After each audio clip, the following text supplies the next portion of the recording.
वाक्य। सार्थक शब्दों का वह समूह जिससे पूरी बात स्पष्ट हो जाए, वाक्य कहलाता है। जैसे रीना घर जा रही है, मोहित खेल रहा है। वाक्य के अंग। किसी वाक्य के दो अंग होते हैं, उद्देश्य और विधेय। एक, उद्देश्य वाक्य में जिसके बारे में कुछ कहा जाए उसे उद्देश्य या कर्ता कहते हैं। दो, विधेय वाक्य में उद्देश्य के विषय में जो कुछ कहा जाए वह विधेय कहलाता है। जैसे विपिन बिल्ली के पीछे भागा। इस वाक्य में विपिन उद्देश्य है तथा बिल्ली के पीछे भागा विधेय है। बच्चे, उद्देश्य, पार्क में खेल रहे हैं, विधेय। पापा, उद्देश्य, नई कार लाए, विधेय। सारे पक्षी, उद्देश्य, आकाश में उड़ गए, विधेय।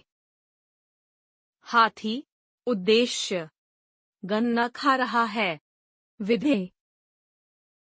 वाक्य के भेद। वाक्य के दो भेद होते हैं। वाक्य के भेद।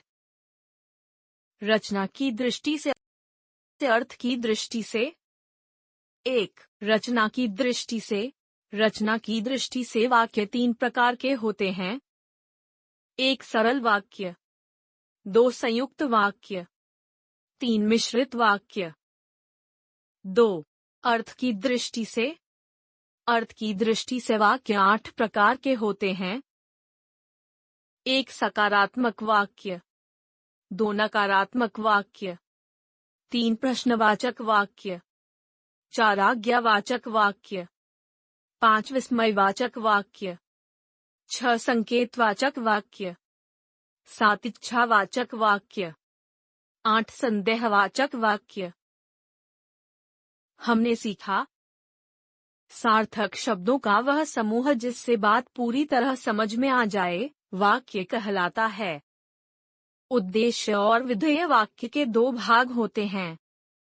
रचना की दृष्टि से वाक्य के तीन प्रकार हैं। एक, सरल। दो, संयुक्त। तीन, मिश्रित। अर्थ की दृष्टि से वाक्य के आठ प्रकार हैं। एक, सकारात्मक वाक्य। दो, नकारात्मक वाक्य। तीन, प्रश्नवाचक वाक्य। चार, आज्ञावाचक वाक्य।